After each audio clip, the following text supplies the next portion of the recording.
quelques secondes. Tout ça, c'est en train de loader, Mathieu, qui fait des babayes pour rien. Tu peux faire babaye pour vrai. Salut, Matt! Moi, j'étais non-stop depuis tantôt. Salut les internets. C'est pas un boomerang, ça? Ouais. Je pensais te croiser au salon de l'autosport. Je t'ai pas encore vu. Écoute, je suis le fantôme presque. Non, écoute, des petites visites quand même assez rapides. Faut pas oublier que c'était quand même une grosse édition pour le salon. C'était immense. C'était immense. Je dois avouer que j'ai vu une panoplie de photos. Il y a beaucoup de personnes qui sont allées. On s'entend aussi que ça a pas mal matché avec une des plus belles journées. Et c'est là qu'on voit que les gens sont passionnés parce qu'ils ont dit, on va prendre le temps d'aller à l'intérieur, de faire le tour, puis justement de voir les fameux véhicules avec autant d'argent, autant de passion surtout à l'intérieur. Puis, moi, je te le dis, là, malgré ce que la SAC nous a annoncé dernièrement, bon, que les jeunes délaissent l'automobile, c'est encore quelque chose qui est signe d'une économie qui est forte, qui est signe d'une passion forte. Puis, à soir, j'ai regardé en plus des certaines nouvelles sur un canal très populaire. Puis, je voyais Monsieur Jacques du côté de la piste d'accélération de Port-Rouge. Puis, ça venait encore me chercher toutes les histoires de déboires. Que les voisins, dont la fameuse chanteuse qui est partie à crier sur les réseaux sociaux, qu'on poursuit, qu'on envoie des mises en demeure. Hey, ça vient stressant, là. Quand à chaque fois tu te fais cogner à la porte, c'est lui-ci qui vient de porter ça. Puis je sais pas, c'est Michel Gaucher qui vient faire un tour, mais en tout cas, même si c'est lui, là, c'est pas nécessairement très trippant, là. Ça doit pas être le fun pantoute. Faut pas oublier que Jacques a toujours été un passionné. Il y a eu de l'histoire à Pont-Rouge et j'espère qu'il va en avoir encore. Dernièrement, on est allé faire un petit tour à Saner. Je dois avouer que je regardais la tour, je regardais les installations, puis je sens qu'on laisse un petit peu aller ça aussi, là. Pas qu'il n'y a pas d'activité. On s'entend, même la police s'entraîne là-bas. Tous les corps policiers vont faire leur entraînement sur ces pistes-là. Plusieurs manufacturiers aussi, des courses qui se passent encore là. Mais je sens qu'on laisse des fois aller certaines choses. Est-ce que le sport automobile est en danger à Québec, Marceau? Je sais pas. Est-ce que ça pourrait être repris, puis on pourrait faire une piste quelque part où ça dérangerait personne? Ben où? À 4 heures de la ville dans le nord avec les gros maringouins. C'est ça. Mais regarde, à Vallée-Jonction, ça va quand même bien. Oui, ça va quand même très bien, mais on s'entend, c'est un genre de petit ovale, ça. C'est quand même assez tranquille. Il y avait Sainte-Croix qui avait fait jaser aussi. Montmagny, encore une fois aussi. Donc, ils sont en train de nous couper le fun partout. Hein? Je sais pas, mais en tout cas, Montmagny, en passant, on est allé tourner là avec virage, puis c'est une piste qui est technique, c'est une piste qui est exceptionnelle. On s'entend, c'est pas un anneau de haute vitesse là, pour aller faire nos essais automobiles. Il faut dire aussi au Québec, on a quelque chose qui est plate, mais qui revient à chaque année, puis qui est pas nécessairement facile pour les pistes d'ici. C'est l'hiver. On s'en sort, là. On s'entend-tu que dans n'importe quel business américaine, que tu te pars une piste de course, tu peux rouler à l'année longue. T'arrives ici à Québec, t'es pogné avec cette saison-là. Puis là, en plus, l'été, on cogne à ta porte, on te donne encore une fois là, des petits papiers qui te font pas plaisir. Puis on dit là, cet été, là, tu vas voir, ça se passera pas bien, là, parce que là, faut pas que tu fasses de bruit. Faut que tu vraiment, là, à 6 heures le soir, faut que tu ailles terminer.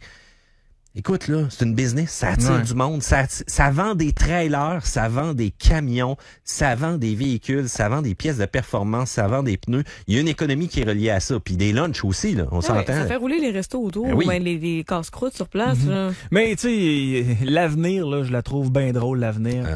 On parle juste des aéroports. Les gens qui restent aux abords des aéroports Québec se plaignent parce qu'il y a des avions qui passent au-dessus de leur maison. C'est parce que l'aéroport était là avant vous. Vous avez acheté la maison en sachant très bien qu'il y avait un aéroport à côté, qu'il allait avoir des avions qui allaient passer au-dessus de vos têtes. Et là, vous vous plaignez. Ça a été la même affaire au lac Saint-Augustin. Oui, je le sais. Pour les avions. Écoute, on a chialé. Parce que nos boys, nos CL-215, là, nos avions citernes, là, ils se pratiquaient un petit peu à Brunante. Il y a du monde qui sont allés chialer. Hey, mais que le feu soit pogné à côté de chez vous, là, puis que le feu de forêt s'en vienne. Là.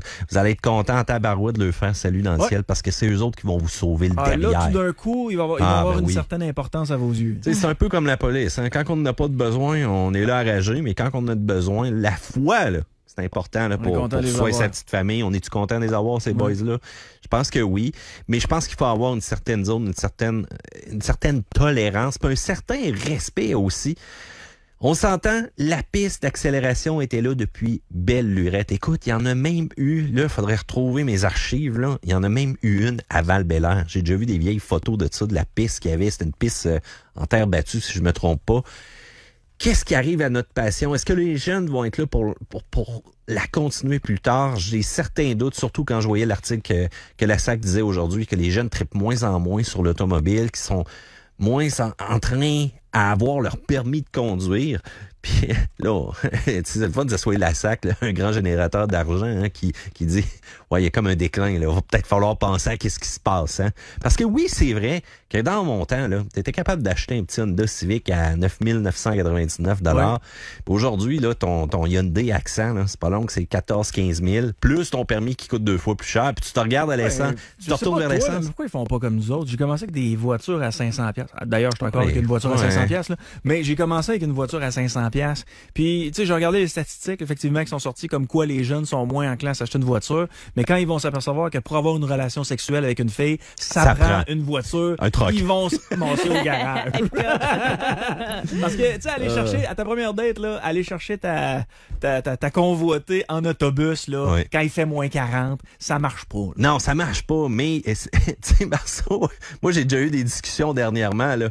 Puis maintenant, je dis plus que j'ai un gros camion parce que, tu sais, j'ai vu Mel tantôt à Gaussier ou un autre conseil qu'on pourrait donner aux gars. Prenez pas une photo avec votre gros truck, là. C'est le moindrement la fille a une pensée écologique. Elle va dire, oh non, il dépense du gaz. Je veux rien savoir. Unlike, je sais pas trop quoi, comment ça marche. Ouais. Bon, en tout cas, mais je te le dis, dans des discussions que j'ai avec mes jeunes qui sont au bureau, hey, pourquoi t'as un gros camion? Ben, parce que je tire un trailer avec mon 4 roues, puis que j'ai besoin aussi d'aller au chalet, puis j'embarque la motoneige. Parce qu'on consomme du gaz, ça pue, ça pollue. Ça. J'ai de plus en plus ces commentaires-là. Fait qu'est-ce que on a réussi à endoctriner nos jeunes avec vraiment l'aspect écologique en passant?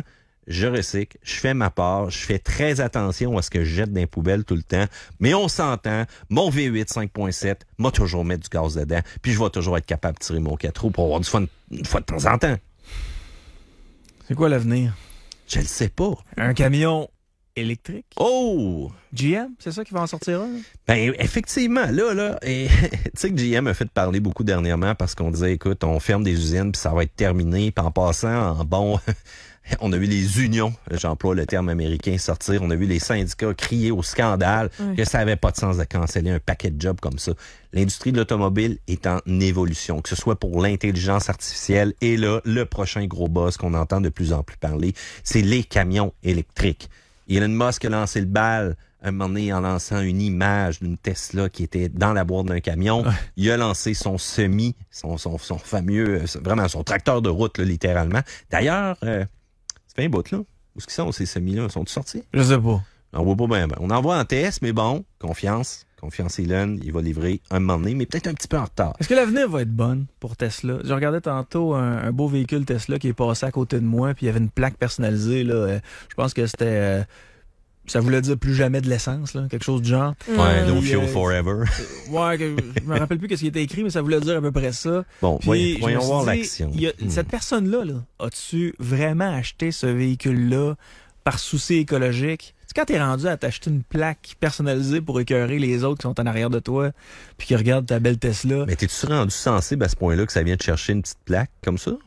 Les plaques personnalisées, ça me dérange pas, mais je me suis posé la question parce qu'il y a beaucoup de gens qui se sont achetés des Tesla. On s'entend qu'il faut être en moyen pour s'acheter la Tesla. Fais attention. Avec le gros, là. Fais attention, là. Elon s'est adapté. Mais c'était un 170 000, le premier modèle. Non.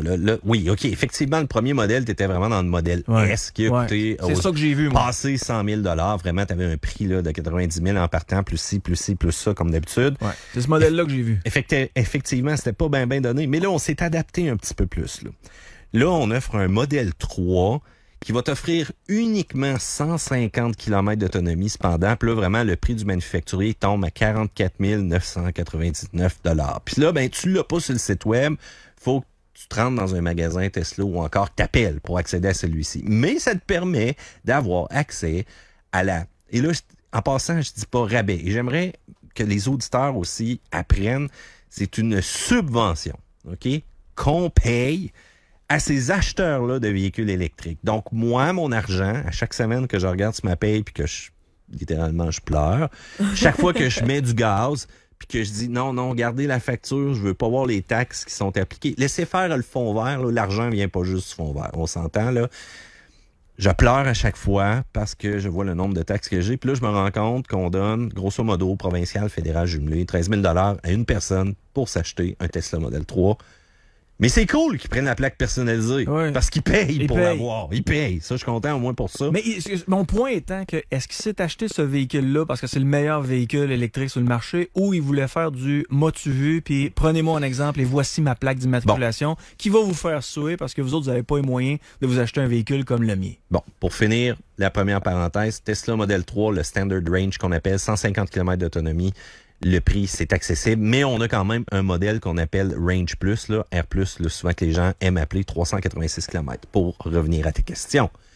Tesla, les gens adorent par rapport à la philosophie. Puis de plus en plus aujourd'hui, on entend des gens qui achètent des produits, puis ça, j'entends souvent ça auprès des jeunes, là. Non pas parce que le produit est exceptionnel, mais parce qu'il correspond à leurs valeurs. Et on s'entend, si tes valeurs sont environnementales, tu veux créer une différence, excuse-moi, mais il va falloir que tu fasses beaucoup de kilométrage avec ton véhicule à zéro émission électrique parce qu'on s'entend, les conceptions de batteries utilisent certains métaux rares, encore une fois.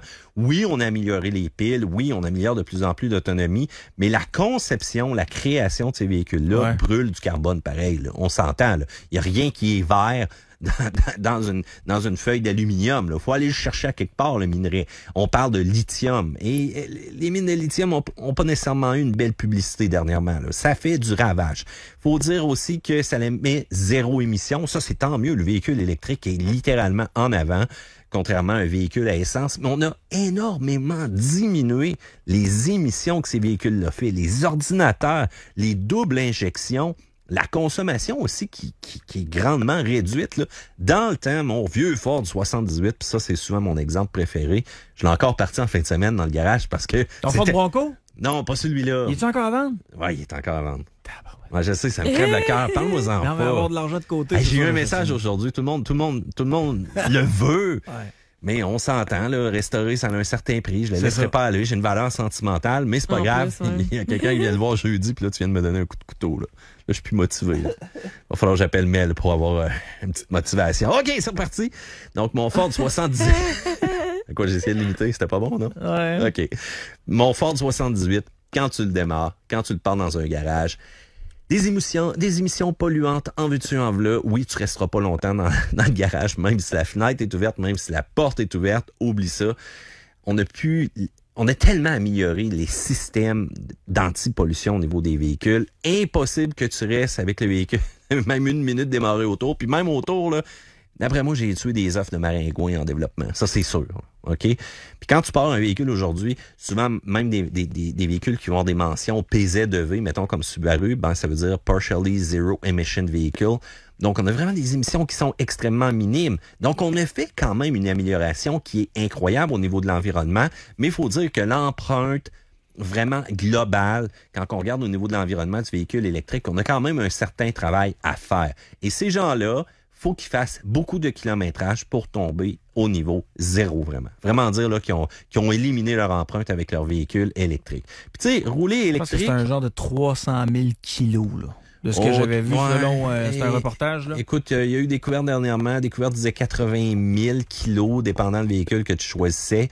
Il y a quand même beaucoup de théories. Puis sais-tu quoi? Il y a beaucoup de mauvaises informations.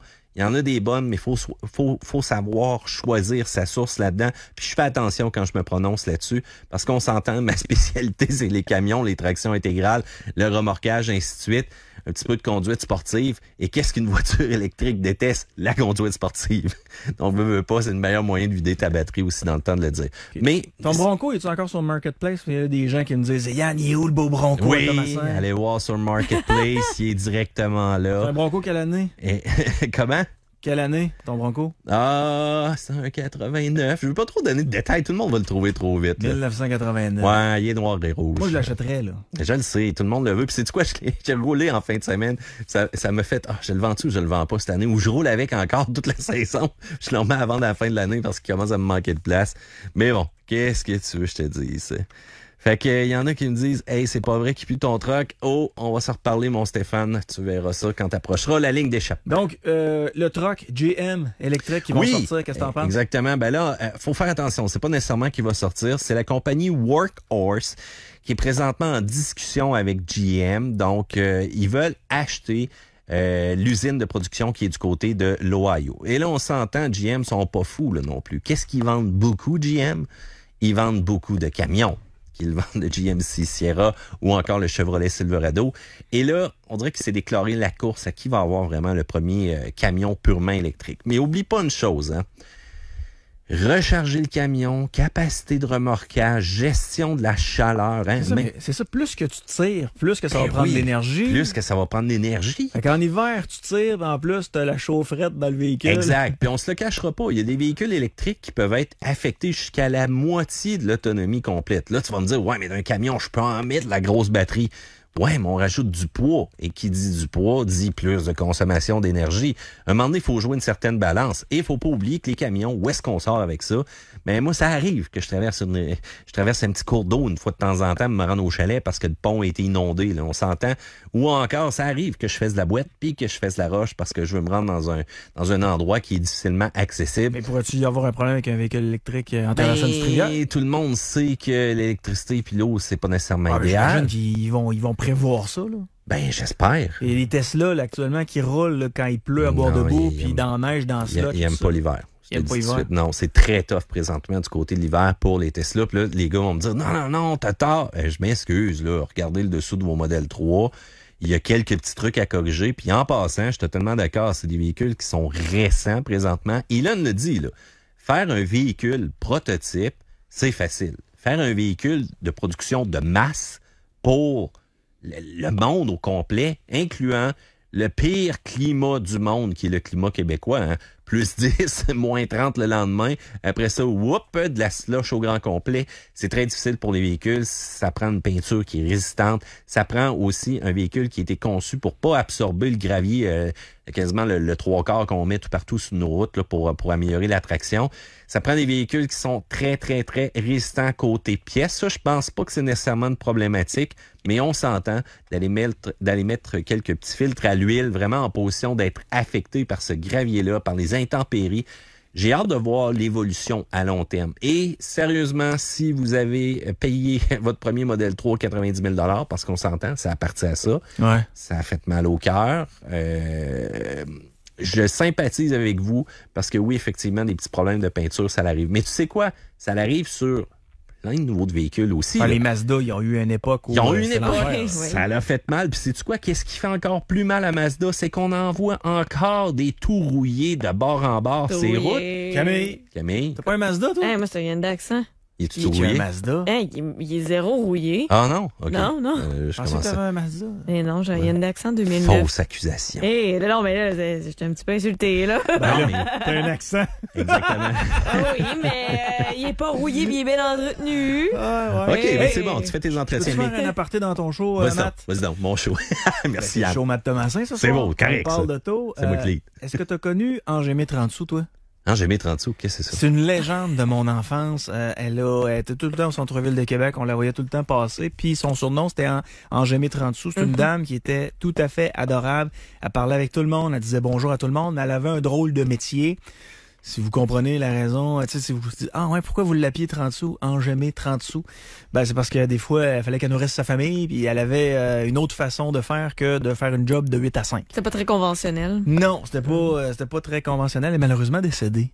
Oh. Ouais, son service funéraire. Hey, c'est une légende de mon enfant. Je pensais qu'elle était décédée. Thérèse Drago. Ça faisait... Non, c'est elle qui gérait mon bar après 3 heures. Oh, non, Madame effectivement, Drago. C'est pas elle. OK, next. Non, c'est... Maudit Google.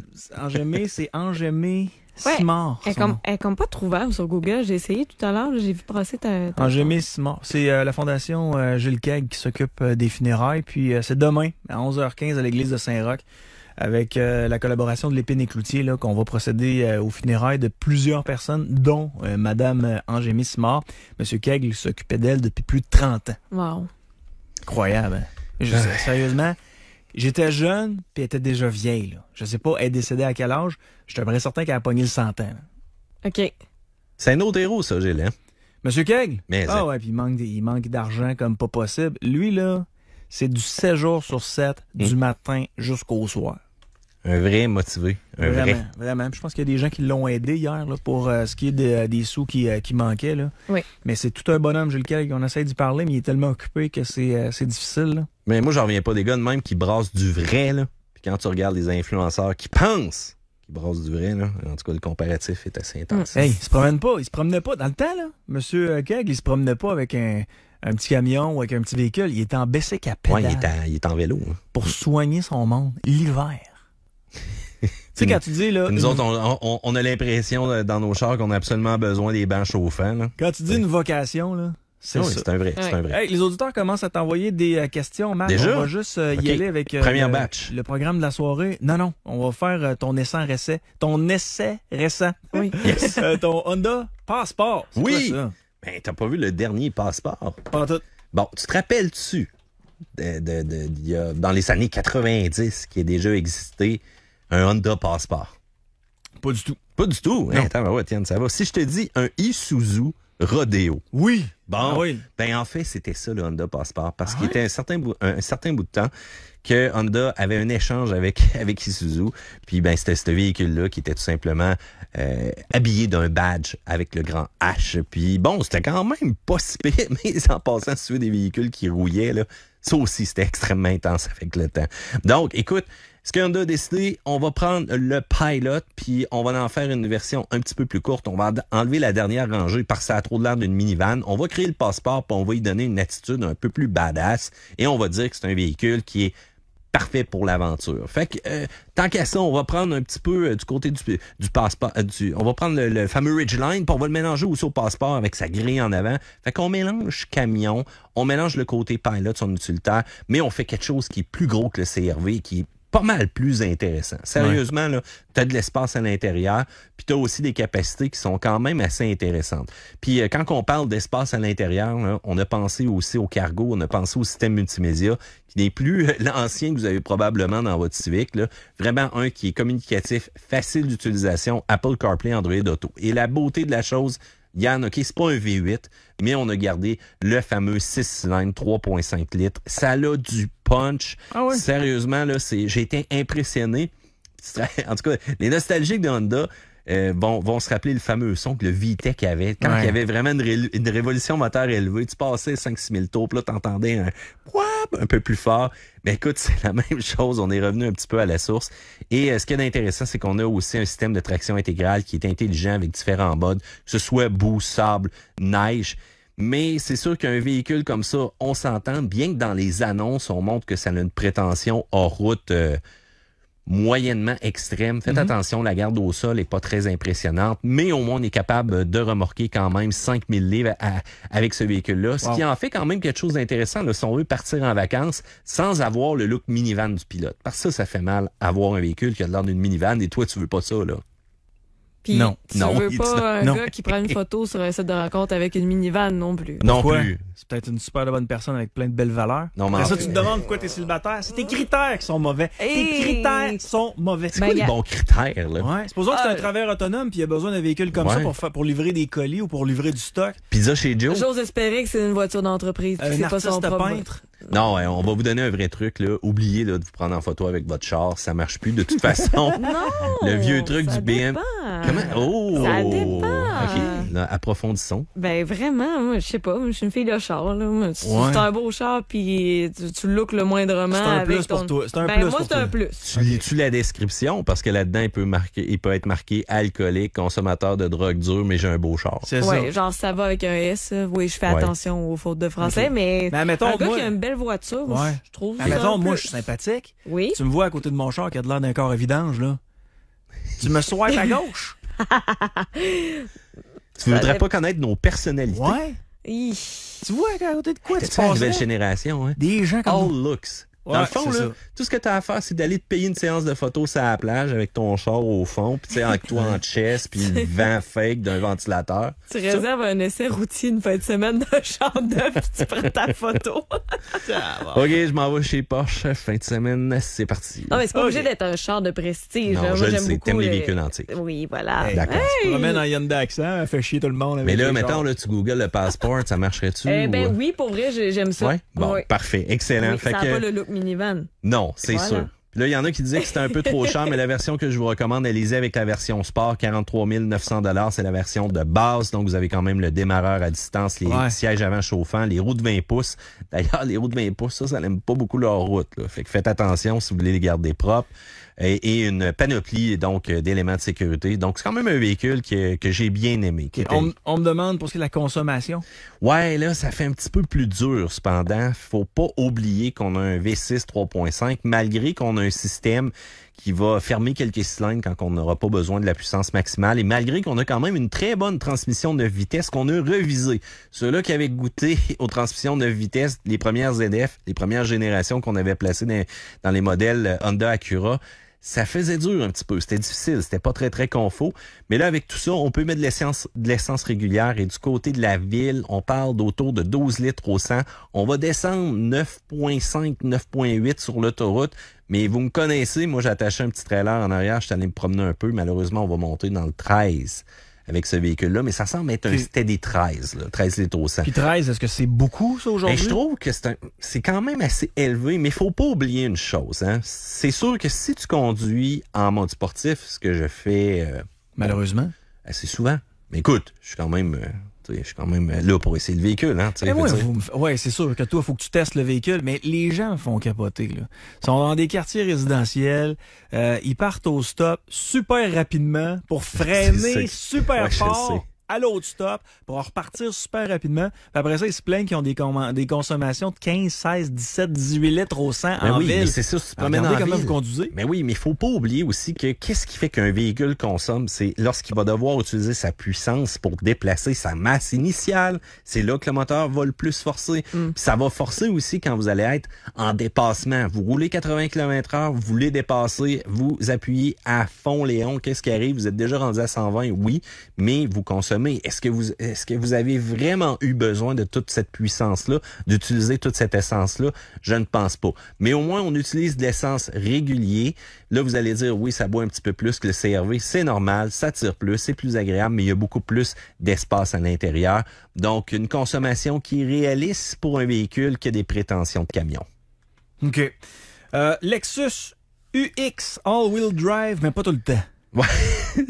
J'aime que tu lis mes phrases descriptives mot pour mot. Je vais faire attention aux prochaines descriptions que je mets dans ton Pacelist. Ouais. Donc oui, c'est un autre essai qu'on a fait dernièrement. Il y a Félix qui dit « Présentez-moi donc à main. » Non, Félix, c'est trop laite.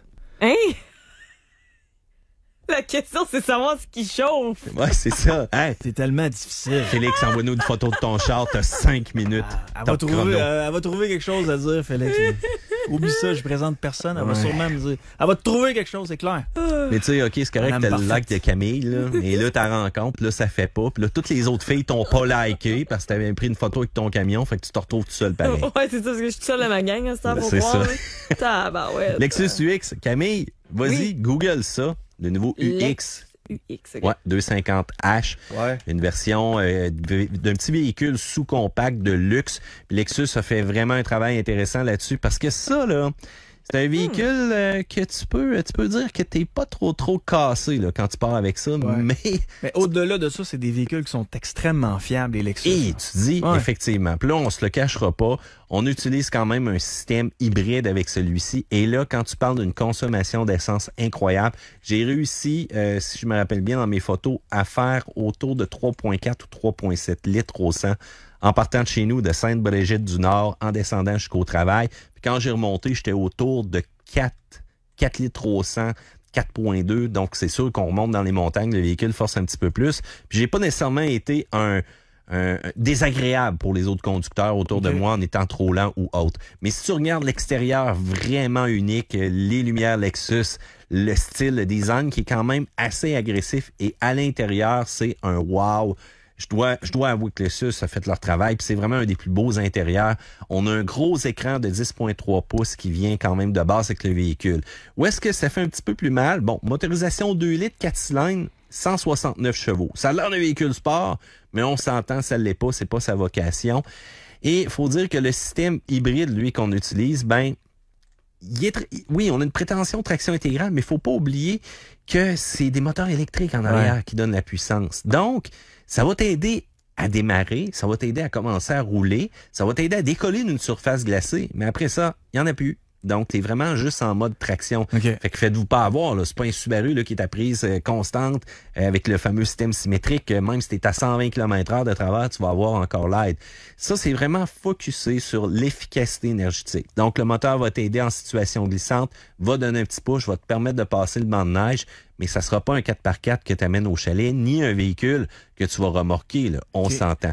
Hey, Cathy te pose une question. C'est la première fois que je vois cette question-là passer depuis qu'on fait des chroniques. Puis, écoute, je me suis jamais posé cette question-là, mais c'est très pertinent. Yes. Elle te pose la question à savoir, est-ce que le RPM idéal en ville ou encore sur l'autoroute est indiqué dans le livre du constructeur? En fait, effectivement, avant, quand on avait des transmissions manuelles, tu avais vraiment le guide qui t'expliquait, si tu as une conduite économique, ta première vitesse de transmission, c'est entre telle et telle vitesse que tu l'utilises. Vitesse, là, rapidité, là, on s'entend. La deuxième, même affaire, puis quand tu vas être rendu à au-dessus de tant de km/h, mais 105e. Puis 5e était aussi souvent la définition d'un overdrive. Il y avait beaucoup de véhicules qui avaient un O aussi en dessous du 5, ou encore un D à la place comme du 5. C'était quand même assez particulier. Aujourd'hui, avec les transmissions automatiques, les CVT de ce monde, les doubles embrayages, on n'a plus besoin de se soucier de ça. Okay. Le véhicule va vraiment focuser sur l'économie maximum. Mais tantôt, je te parlais du Passport. Il y a un mode Econ qu'on peut enclencher et qui va vraiment réduire la réactivité de l'accélérateur et qui va encore plus focuser sur l'efficacité de la meilleure consommation d'essence possible. Et c'est la même chose aussi avec le petit Lexus UX. Tu as la possibilité de dire vraiment de travailler en mode économie et à partir de là, tu vas voir ton véhicule vient moins réactif, tes accélérations sont moins brusques. Il va y avoir un délai un peu plus long si jamais tu demandes une accélération forte. Okay. Mais ces véhicules-là maintiennent toujours le régime moteur là où est-ce que c'est efficace le plus possible. OK. Est-ce qu'on avait terminé avec le Lexus? Ben oui, pas mal, à moins que tu veux entendre les points forts et les points faibles de celui-ci. Vas-y. C'est plate parce qu'on a ajouté un bouton à l'intérieur du véhicule qui dit un mode électrique seulement. Donc oui, il y a une petite batterie avec laquelle on peut rouler uniquement électrique, mais écoute, c'est quasiment inutilisable parce qu'il faut que ce soit presque en dessous de seulement 10 km/h. Ouais. Dès que tu appuies trop sur l'accélérateur, le moteur vient donner un coup de main. Malgré qu'on dit prétention, traction intégrale, je mets un bémol là-dessus. Dans la neige, il y en a qui vont dire c'est-tu pas pire, mettez des bons pneus. Il n'y a rien qui remplace les bons pneus, même si c'est marqué all-wheel drive sur ce véhicule-là. Et une petite lacune au niveau des essuie-glaces l'hiver, au niveau du dégivrage. Faut aller l'activer dans le menu. Je comprends pas pourquoi que ça s'active pas en appuyant sur le bon vieux bouton défrost à l'avant. Mais pour le reste, version hybride extrêmement efficace, ça c'est sûr. Plus de puissance que la version régulière, donc à essence qu'on pourrait retrouver aussi dans d'autres applications, dans d'autres pays aussi. Belle qualité d'assemblage, puis vraiment fiable au travers du temps. Puis sérieusement, un Lexus qui commence à 39 000 $ et quelques poussières, taxes transport, préparation en plus, c'est extrêmement bon. Ils en vendent comme des petits pains chauds présentement. Matt Thomasin, un gros merci pour les gens qui veulent te suivre sur les internets. Ils peuvent faire quoi? Yes, sir. Ils peuvent aller sur Facebook, Mathieu Thomasin. Allez voir mon Bronco aussi. Mais pour le reste, sur YouTube aussi, Question Auto. On a passé les 10 000 abonnés dernièrement sur Car Question. Oubliez ça, on est rendu à 60 quelques mille. Ça, c'est parti, c'est fou. Mais c'est moi avec mon accent québécois anglophone. Yes, sir, toaster. Très cool. Après la pause, on fait une période de questions. Si vous avez des questions par rapport à l'automobile, bien entendu. Camille! Marceau, le couloir. Avec Marceau. Radio X. On a le plaisir d'être ce soir en compagnie de Matt Thomasin, le chroniqueur automobile le plus reconnu dans la rue. Oh. Hey, c'est Matt! Salon de l'auto, ont-ils été jaser un peu? Le monde se font discret. Je sais pas, peut-être que je leur fais peur. Faudrait peut-être que je m'appelle Camille. Là. Si je m'appellerais Camille, ça pognerait peut-être un peu plus. Il y a un auditeur qui me demandait si un caravane avec un volant gainé en cuir. Là. Oui. Lui, il fait référence au film de Ricardo Troggi. Il fait... c'était quoi, non? C'était Horloge biologique. Horloge biologique. Ton 5 à 7, Paul. Ouais. C'est parce que tu as dit le mot interdit. Carabane. je regarde Matt en disant ça. On m'écrit. Ben veut savoir. Bonsoir, je cherche une auto entre 5 000 et 10 000 $ pour mon enfant qui s'en va au cégep. Donc, je veux un véhicule qui est fiable. Quelle marque et comment ne pas acheter une auto qui que son millage a été reculé? Inspection. Okay. On n'achète jamais un véhicule, même d'une concession, sans le faire inspecter. Et ce que j'aime, c'est qu'il dit 10 000 $. Tu sais qu'il y a quand même, bon, la petite Micra, qui est quand même extrêmement abordable, qu'on annonce sous la barre, bon, du 10 000, mais on s'entend, on a quand même un véhicule qui va être garanti, mais il faut ajouter taxes, transport, préparation. Fait que si tu es capable de débloquer un petit peu plus de budget, ça va être extrêmement fiable. Petit véhicule qui consomme pas, facile à stationner. Mais en réalité, quand c'est le premier véhicule de notre jeune, achetez quelque chose d'usagé qui est relativement fiable dans le japonais que vous allez faire inspecter. Et souciez-vous pas trop de l'apparence extérieure, même s'il y a quelques petites graphines ici et là, c'est pas trop grave parce qu'il va en refaire anyway. C'est pas une joke. Bonne recommandation. Ben oui. Ici. Je m'excuse, mon ordinateur est un petit peu plus lent. Ordinateur, c'est donc bien beau. Ça n'a pas de sens. Tu peux-tu aller voir dans les derniers messages qui sont rentrés, là, ça commence par petite voiture usagée. Petite voiture usagée. Petite voiture usagée, quelle marque va rouiller le moins à très long terme? Une marque qu'on va entretenir et frotter. Tous les véhicules sont propices à rouiller, surtout en surface. Oui, effectivement, on a quand même un climat québécois extrêmement dur. Il y a des véhicules qui sont plus résistants, d'autres moins. Les Honda Acura font extrêmement bonne figure. Mazda, on l'a dit tantôt, a eu sa période, mais c'est terminé. Mais là, on tombe vraiment dans les véhicules les plus récents. Et les anciens, il y en a qui n'ont pas rouillé, mais les propriétaires ont mis le paquet au niveau anti-rouille, au niveau entretien. Puis en passant, c'est pas juste l'anti-rouille, hein. Une carrosserie, c'est les scellants en peinture, c'est de la décontamination et c'est de laver son char une fois de temps en temps pendant l'année, mais pas mal plus que ça. Surtout s'il est noir et ne pas faire comme Marceau, ne jamais laver le véhicule, attendre la pluie et faire la danse de l'Indien. Cherokee V6 2016 ou encore Outlander V6 2016, que prendrais-tu? L'auditeur me mentionne que la durabilité est une priorité. Ouais, c'est ce que mon ex me dit en me flashant. Je sais. Bon. Durabilité, puis 5 minutes, c'est pas de la durabilité. Hein? Non, effectivement. Il y a le mot dur, hein, durabilité. Oui, c'est ça. Donc, Cherokee V6 2016 ou Outlander V6 2016? On va y aller avec le Outlander tout simplement parce qu'on a une garantie qui est beaucoup plus longue côté motorisation, mais attention, gardez tous vos papiers, toutes vos factures de vos entretiens car ils sont extrêmement féroces quand ça vient le temps de faire un claim sur cette fameuse garantie-là à long terme. Et si vous achetez un véhicule usagé, tâchez de retrouver l'historique, s'il vous plaît, de l'ancien propriétaire. Et s'il n'y en a pas, partez un historique à partir de là et commencez par un bon entretien tout de suite en partant lorsque vous allez l'acheter usagé. OK.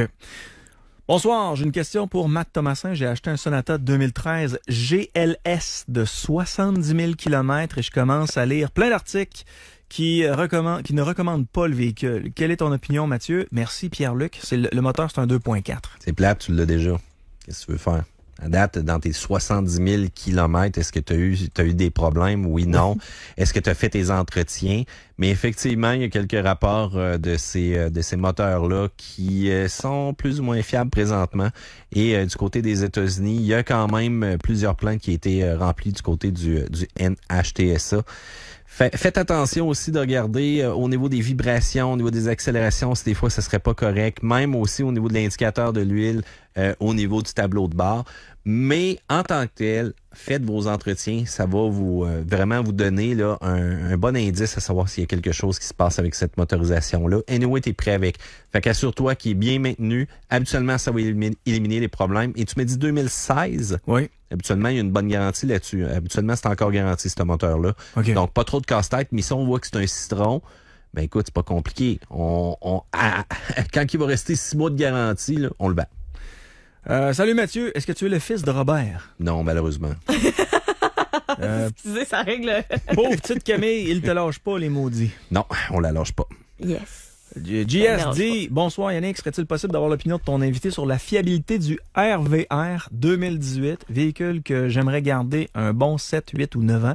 Merci d'avance et merci pour tes émissions, toujours très intéressant. Merci. Très bonne fiabilité pour le RVR. Encore une fois, la garantie Mitsubishi qui est très intéressante. Et là, on dit 2018, je sais pas si c'est parce qu'il restait un 2018 dans le cours qui veut acheter présentement ou encore c'est une seconde main, mais c'est exactement la même recommandation que j'ai fait tantôt pour le Outlander. Ah, c'est une drôle de question, ça. Quelle est la meilleure voiture pour embarquer et débarquer un bébé d'un siège de bébé sur le banc arrière? Eh boy, moi, je teste pas vraiment ça présentement. Ça va mal. Ouais, dans mon cas, à moi, là, c'est vrai que ça prend beaucoup d'espace. Et puis moi, je suis quelqu'un qui conduit en mode chopper constamment, là, Bon. ce qui fait en sorte que je mets le plus petit des bébés en arrière de moi pour qu'il y ait de la place pour ses jambes. Puis j'ai un Ford, là. En fait, j'en ai deux, là. Mon Ford avait de la place, là. Puis bon, faut pas oublier aussi que là, les règles ont changé au niveau des bancs de bébés, des sièges d'appoint, tout ça. Il va falloir conserver ça pas mal plus longtemps. Ouais. Et là, Yann, je te surprendrai pas, la minivan offre la meilleure accessibilité. Sais-tu pourquoi? La fameuse porte coulissante avec les bancs aussi maintenant des nouvelles minivans qui se déplacent de côté, que tu peux littéralement rapprocher vers toi, que tu peux avoir vraiment de l'espace en le reculant. La porte qui va juste glisser, qui te donne une ouverture qui est gigantesque. Ça reste le meilleur choix. Et faites attention. Là, l'industrie, là, on est tout basé là, sur des véhicules sport utilitaires, des véhicules sport utilitaires. Prenez le temps d'ouvrir la portière de certains en arrière puis de regarder de quoi ça a de l'air. Puis prenez le temps d'aller voir la voiture, la berline, qui est souvent construite sur la même plateforme, qui va avoir une motorisation partagée, et regardez la longueur de la portière, son ouverture. Peut-être qu'on va se pencher un petit peu plus, mais je vous dis tout de suite, quand ça commence à être pesant, on veut pas non plus lever trop haut. Ça fait mal une fois de temps en temps au dos. Donc, la minivan va rester le meilleur choix, mais sinon, il va falloir vraiment tester les véhicules. Puis, il y a des véhicules sport utilitaires qui sont très petits à l'arrière, donc pensez à l'espace, RAV4, CRV, c'est pas mal ceux-là qui mènent le C'est bal. exactement ce que Patrick vient de dire. Lui, il a un CRV, puis il dit que c'est pas mal le meilleur véhicule là, pour... les CRV, ils ont la cote. Hein? Nissan aussi, en passant, là, je le mentionne pas souvent en nombre parce que des fois, je pense pas à eux autres, mais tout ce qui est le Rogue aussi offre beaucoup d'espace. Mais là, présentement, je vous dirais que le bal est vraiment mené par le RAV4, là, avec ses nouvelles motorisations, son petit côté aussi un petit peu plus aventure. Et encore une fois, la fiabilité générale aussi, Toyota. Civic SI 2012, 200 000 km. Je pourrais l'avoir... 200 000 km de fait. Je pourrais l'avoir à 6 000 $. Selon moi, il était bien entretenu. Tu en penses quoi, Mathieu? Ben, c'est sûr que ça reste un véhicule avec lequel on va être bon pour faire 400 000 kilos. La seule chose qui m'inquiète un petit peu, c'est quand on parle de véhicules sportifs, ça a souvent été conduit d'une manière sportive. Ouais. Et il n'y a rien de plus traite que quelqu'un qui dit « j'ai mis un P-Flow » et qui commence à écrire « P » avec P-E-E. Hein? En P-E-E en anglais, vous ferez un Google, ça commence mal. Camille, ça va? Tu sais quoi, avec Marketplace, là, ça te permet de voir le profil des gens. Oui. S'il y a un véhicule qui t'intéresse, puis après ça, tu vas voir sur le profil, puis tu t'aperçois que la personne, c'est vraiment une personne qui trippe sur la vitesse, qui trippe à battre le char. Oui, puis il y a 2-3 vidéos de burn-out. C'est ça, n'achète pas le char. Non, puis il peut y avoir aussi d'autres indices. Mais tu ris! L'université de la vie. Mais dis-toi que si ces gens-là décident d'aller sur Marketplace puis vendent leurs véhicules, c'est parce qu'ils ont déjà vendu d'autres véhicules. Là. Oui. Pas la première fois. Là. C'est des gens qui battent les chars, puis une fois que c'est scrap, ils refilent ça à un autre. Tu peux aller voir l'historique aussi des annonces des gens, puis même des fois aussi quand tu es sur comme Kijiji ou encore les packs, tu peux aller voir les autres annonces que cette personne-là a affichées ou encore voir même une cote à un moment donné, je pense que les gens pouvaient donner aussi. Okay. Donc faites attention et n'oubliez pas une chose. L'inspection. Puis là, vous allez dire, Matt, t'es donc bien insistant là-dessus. Ben oui, parce que dans mon temps, quand on allait au garage, c'était 69 $ la main-d'œuvre de l'heure. Ouais. Tu rentré dans un garage dernièrement? 125 $. Plus haut que ça. T'as vu plus haut? Ouais, j'ai vu plus haut que ça. J'ai vu du 150 passer. Ouais. Fait qu'à 150 $, là, changer un moteur, une transmission, voire même avoir un problème de crémaillère parce que le petit gars est allé trop vite, puis en faisant un burn-out, ben, il y a de quoi qui a arraché. Moi, j'aime beaucoup les mécaniciens qui me disent tu peux passer au guichet automatique avant de venir me voir. Oui. Et en passant, t'as pas besoin de faire un dépôt habituellement non plus avant la mécanique. Hein? Oui. J'ai un Camaro Aerox Z 1985 qui doit passer une inspection mécanique. Que dois-je vérifier? Sont-ils sévères avec de petites modifications? Tu Tu vas avoir tous les détails sur le site de la SAC. C'est sûr que des petites modifications, ça va. Mais si t'arrives que ton véhicule a été coupé en deux puis que tu es obligé de rassembler les deux pièces, on s'entend. Et là, sont extrêmement sévères parce que chacun des véhicules de ce style-là doit être remonté selon les normes du manufacturier. Et c'est des fois ça qui devient difficile à respecter. Ordinairement, on s'entend lumière, frein, des niaiseries des fois comme le klaxon. On s'entend, là, on y pense pas, mais c'est un test qu'ils font littéralement là-bas. Faut aussi avoir tout ce qui est indicateur de vitesse, odomètre, tous les instruments qui sont en état. On s'entend, c'est une vitre qui descend pas. Je pense pas qu'ils vont être très, très sévères là-dessus. Toutes les pièces de direction, des pneus en bonne condition. Faut quand même avoir un véhicule en état régulier, là. On s'entend, là. Si t'arrives là pis t'as pas de bric à bras non plus, là, de frein à main, pardon, ça va pas bien. Mais de cacher un brun roulé, là, puis mettre ça dans la ventilation, là, un peu évident, ça marche encore, ça? Ben, faut que tu regardes. Si les gars sont déjà chauds en partant, oublie ça, il faut t'en mettre deux. C'est un beau bolide, hein? Oui, c'est vraiment un beau bolide. Quand je t'ai dit que je conduisais pas à clutch, ouais. Ben cet été, il y a des grosses chances que je me pratique là-dessus. C'est vrai? Je te niaise pas. Alors, le propriétaire peut écrire à Camille, mais on te passe en entrevue avant. Ça sera pas facile. Chantal veut savoir, Nissan Quest 2012 ou encore Dodge Grand Caravan 2012, lequel est le mieux selon toi et lequel est le plus économique? Hey, je serais surpris que le Nissan Quest soit encore une pièce, là. Si tu regardes dans le tour de ce véhicule-là puis que t'as pas 2-3 trous, je serais impressionné. Oh, ils ont eu du trouble. Ben, premièrement, ça n'existe plus depuis un bon bout de temps. On s'entend que la caravane va rester le choix logique, mais la problématique va toujours être les freins. Il y a eu certains moteurs aussi qui ont été tough. Et c'est pas nécessairement le meilleur choix ni l'un ni l'autre, mais je vais y aller quand même avec la caravane. Accessibilité des pièces, coût des pièces moins cher, entretien aussi faible au travers du temps, mais prépare-toi à changer pas mal de freins en avant. Ça, c'était une des grandes faiblesses. Kia Sportage 2017, qu'en penses-tu? C'est tellement un bon véhicule. Moi, c'est ce que j'ai. C'est un des véhicules que j'ai chez nous, là. Puis on l'a acheté full équipe. Les bancs chauffants.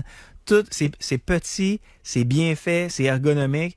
Avec 2 enfants, si on part en voyage, là, on est sur le bord de manquer d'espace de stockage. C'est la seule chose que j'ai remarqué avec les Kia Sportage. Sinon, là, je suis tellement satisfait de ce véhicule-là. Ouais, mais là, toi, t'étais sur le bord d'augmenter, là, puis de te rendre au Sorento, là, pour cette grosseur-là. Ouais. Écoute, c'est un véhicule qui est en...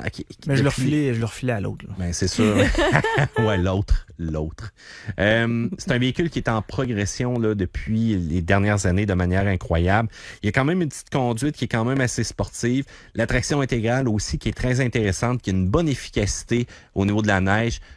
Confort, c'est intéressant aussi. Puis on s'entend pourquoi ils sont attrayants, surtout 2017 présentement.